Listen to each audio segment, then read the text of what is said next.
or I actually took all of the content and created a map for each version, each output.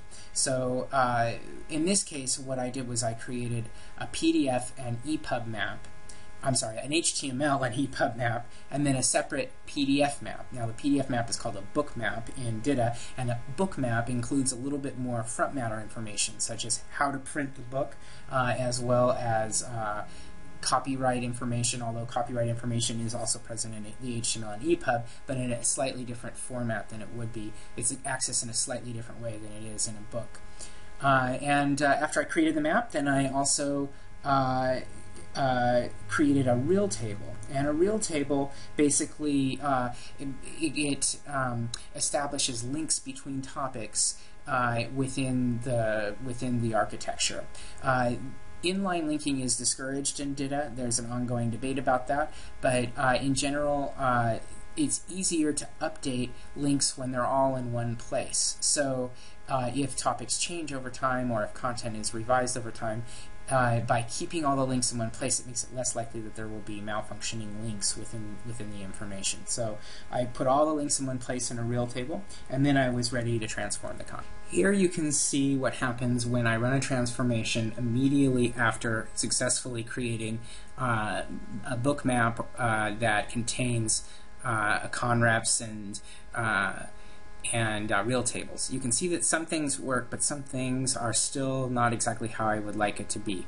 For example, the first page here of the first chapter, which you can't even tell really with no XSL customization that this is the first chapter, starts on page 3.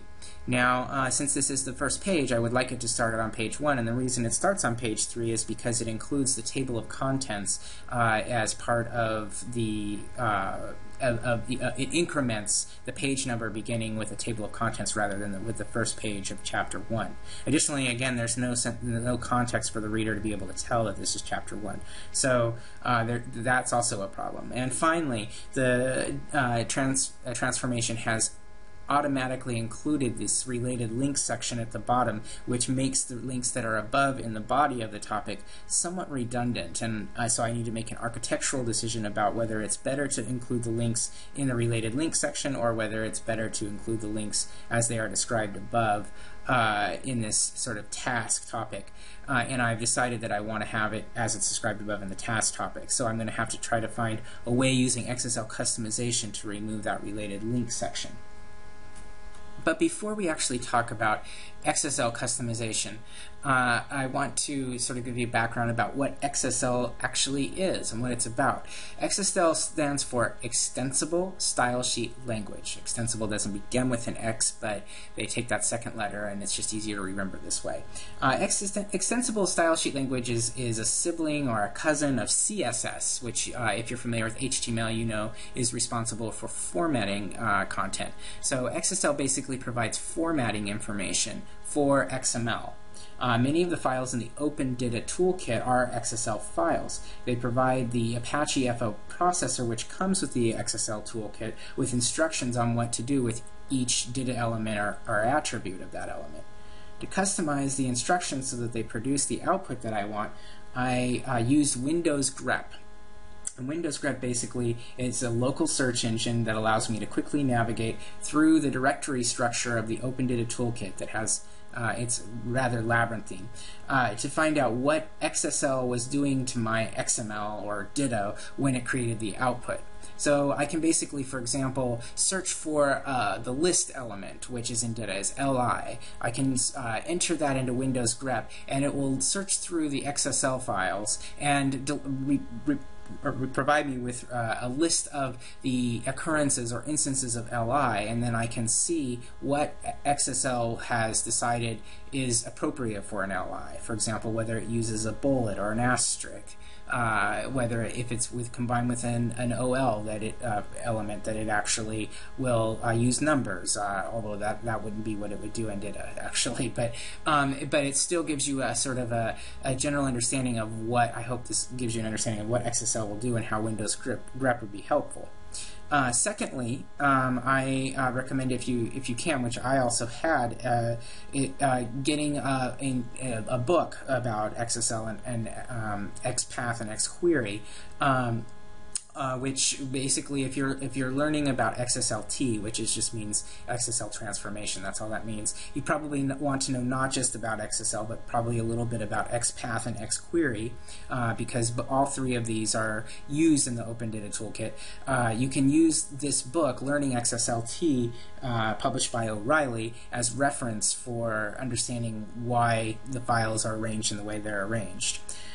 Finally, if you don't have access to Learning XSLT, or you do and you still don't have the information that you need when you use both Windows grep and Learning XSLT, you can always Google the information and sort of scroll through conversations that exist in the DITA user group on Yahoo, or blog entries like at scriptoriumtech.com. You can kind of go through different conversations about data transformations, and that's what I was also able to do when I had questions. But this sort of gives you you probably want to include or budget a little bit of your time for educating yourself about how to do this. This took me 4 days to really go through everything and figure out what to do, and I think it'll be faster for me next time. But if this is your first time doing this and you don't have training for XSL, this is probably, I think these three methods are probably the fastest way to getting ramped up.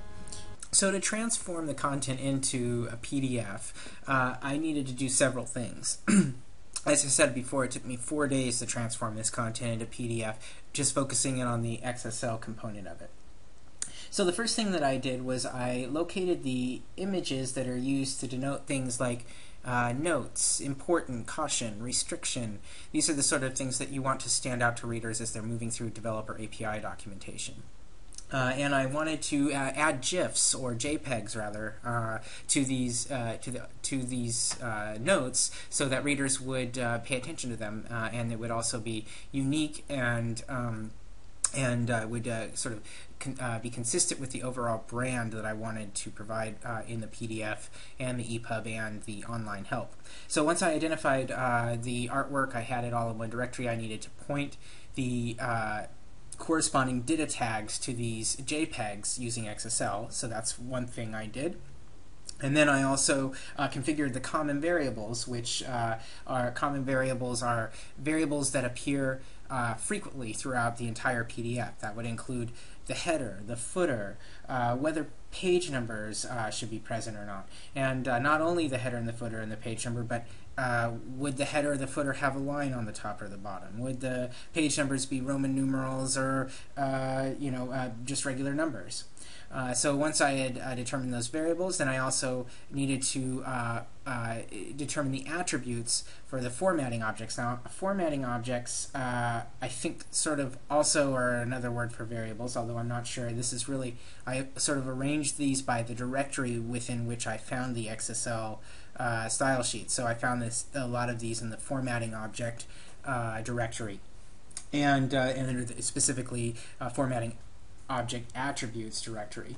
So in the formatting object attributes directory, I specified the position of the header and footer, like the width, the size of the paper that the PDF would be printed on, font sizes, even you can even import fonts using Apache, and then specify in the formatting object attributes, you can point them to those font files.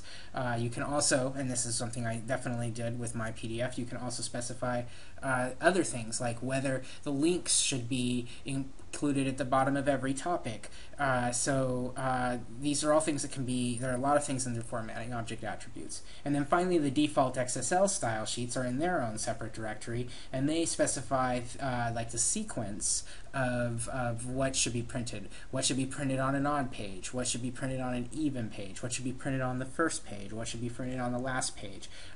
Should code samples all appear on one page, or can they be separated on multiple pages? There are all kinds of things that are covered under the default XSL style sheet section. And